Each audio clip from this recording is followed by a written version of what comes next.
Greetings, members, one and all of the Salvation Nation. There's a lot going on in China right now with regards to their economy and also their draconian measures in dealing with their coronavirus, but also with what's happening with gold lately. And we should be paying attention. Let's explore.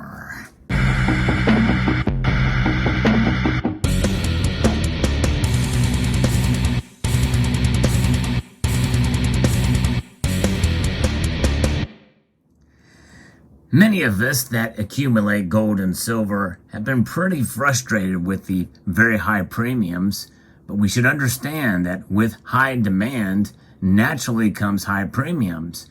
But there's a little bit of a disconnect here that we're seeing with the physical market and the paper market, the electronic market for gold and silver, and that's something that's been in effect really since the coronavirus. It's thrown everything off kilter.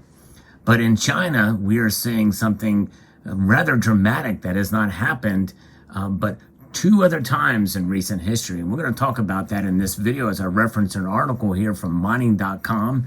If you enjoy stories like this, talking about precious metals and how it relates to you and the world, I hope you will consider pressing that like button and also subscribing to the channel and pressing the notification so that you can be apprised of the latest video that makes its way across your device. So this article from mining.com is talking about this huge premium as demand is improving again here in China. Gold in China is trading at a huge premium to international prices as a revival in demand outstrips the country's imports. So right now there's a shortage of silver, or the shortage of gold in China, and they're one of the largest producers of gold there domestically. Or are they? There's a lot of secrets in China that we don't know about. That's one of the speculative nature of why so many wild stories come out of China with regards to a lot of different things. But a lot of this, I think, is kind of backed up. Mining.com is kind of a source that studies some of this stuff, especially considering where they get their information. We'll talk about that here in a moment. So benchmark prices in Shanghai have climbed to a premium of more than $43 an ounce over their London equivalent. Yes, that is certainly a disconnect between the Shanghai market and the London markets. That's the highest since 2019, according to data from the World Gold Council. Unusually, the two have steadily diverged over the course of the month, with the Chinese market remaining relatively firm despite pressure on international prices. The differences show how demand in China is outstripping supply, which is constrained by government policy. Go figure. That's just it. And they do have kind of draconian measures there in China. We know they have a CBDC, they're implementing it, and they also have social credits, so they're implementing their own version of ESG, minus the environmental factors, of course, at least to the degree and measure that most of the world thinks that they should. Anyways, the only accredited banks in the country are allowed to import gold with quantities set by the People's Bank of China. Again, a lot of central planners over there in China, they want to control everything, and that's what it's about in China. Banks will likely receive new import quotas after the holiday in October, according to a person familiar with the matter. So maybe that will ease up some of the premiums, but I think what makes us different than even if that does happen is something that could happen around October, November, not only around the world, but maybe even especially in China. Local importers have recently been struggling to get shipments approved by Chinese lenders, according to people familiar with the matter, a sign that they may have used up their existing quotas. Yes, and so although China's gold imports in August surged after a 4-year high, there's still a shortfall dating from the start of the pandemic when purchases from overseas collapsed. Imports weakened again this spring as jewelry demand took a hit after the financial center of Shanghai was locked down to control the virus. And as you know, as I reported very recently, Chinese demand on Russian gold is down. And they're not buying Russian gold. At least according to the numbers that we see. There may be some back channeling that is not documented. It may fulfill some of that, but according to the official numbers, that's not there. Shanghai, as you know, was locked down. Imports were weakened this past spring because of the lockdown because of the virus. While much of the country continues to be affected by virus curbs and sporadic shutdowns, jewelry demand is improving, particularly ahead of the week-long national holiday at the start of next month, according to consultancy's Metal Focus. It's kind of where they're getting it. They study this stuff, and they're seeing some of these trends here in China. That in turn could help bolster international prices, which are under the coach due to rising interest rates around the world. As the world's biggest physical market, let that sink in. China is the world's biggest physical market. Their local demand can lend some support. Analysts from the firm wrote in a note, retailers across China have started building stock for the upcoming national holiday. Prices in China have also been buoyed by the sharp slide in the value of the yuan against the dollar. So this is pretty fascinating here. While spot gold has dropped over 8% this quarter, the drop in yuan terms has been less than 3%. So in a sense, gold is holding its own in China in terms of the price. Coupled with the premiums, people are buying. So what is the other time in history that we've seen demand spike this high? Well, that would have been back in 2017 for a period of time. I don't know what happened then, but there's a much different economic situation in 2017 than it was in 2019, and of course in early 2020, which was a small spike in demand at that point too.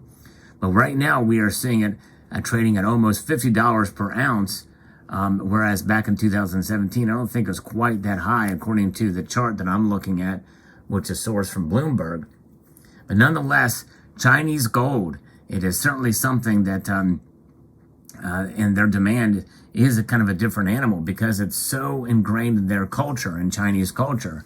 In fact, the former Mint director, Edmund C. Moy, talked specifically about that in an interview once about his mom escaping China with jewelry, wearable wealth. Gold jewelry was what got her out of China and escaped that situation for sure. And so there is that. But of course, we know that the Chinese economy is suffering, and it's a fragile situation not only in China, but especially in China, but around the world. And what could come in October and November? Well, some people feel that we could be at the cusp of a deeper recession than we are already in. We are barely in a recession now, but we are in a recession technically, and there is fears that it could get worse because of what central banks around the world are doing, pretty much already knowing that we are going to be heading for a deeper recession, lower employment, and real big problems coming ahead. And it's just not here, it's around the world. And so China is affected as well too, which means that more than likely there's going to be even greater demand for gold to protect themselves against the devalued yuan. The renminbi is the currency that you remember is part of the BRICS nations. And is this the time that they could try to collaborate with the other nations in the BRICS sector to compete with the dollar and the euro? We shall see. But nonetheless, gold is a metal that has proven itself over time, over a long period of time. And I think it's reflected right on your screen here as I pulled out some old gold here to show you. Old gold that I bought at a much lower price. Yes, indeed. This gold coin here, I paid $430 for it. I probably got a better deal than that. I probably got it for $425. This dealer who I haven't seen quite in some time, I bought that a long time ago, obviously. And so this certainly has preserved its wealth for me over that course of time. And here's one that I bought even earlier for $375. Again, likely got a better deal than that at the time of purchase. So you can get an ounce of gold for that, you know, and you look at where the prices are then and where they are today, especially your purchase price, you know you're doing great. This is a coin I bought brand new in 2015, the last year that I bought any new Chinese gold. And the last time I'll ever buy any Chinese gold, because they went to a metric system, and of course they're doing a really poor job of preventing counterfeits, and they're not really friendly. They're really still, even today, even with the souring economy on their hands and their shoulders, they're still the greatest geopolitical threat, I think, today than we've ever seen. But nonetheless, Chinese gold, we have it and we hold it. I encourage you to hold on to your gold, whatever form it may be, Chinese or otherwise. But we'll see where things go with their economy. But I think it's something we should pay attention to because they're a large producer, and because they are one of the nations that certainly has a market that people pay attention to, and that's the Shanghai markets. The arbitrage we see there between the two is something we must pay attention to. And heading into fall, especially where most people think that we are going to head for a deeper recession ahead, moving into October and November means that gold very well could snap out and pull ahead in the spot price at the very least, and the premiums could increase as well as Chinese demand maybe outstrips and takes away some of the Western demand. So it'll be very, very fascinating to see where this thing plays out. And there's still geopolitical tensions that most people feel are going to continue in Russia, and that's going to weigh in on it as well. I think gold very well could be a big player in geopolitics, as well as just regular economic sector throughout many of these nations. So it's incumbent upon us to do our own due diligence and research, and to try to accumulate, hold on to at the very least your gold, and to see where things go.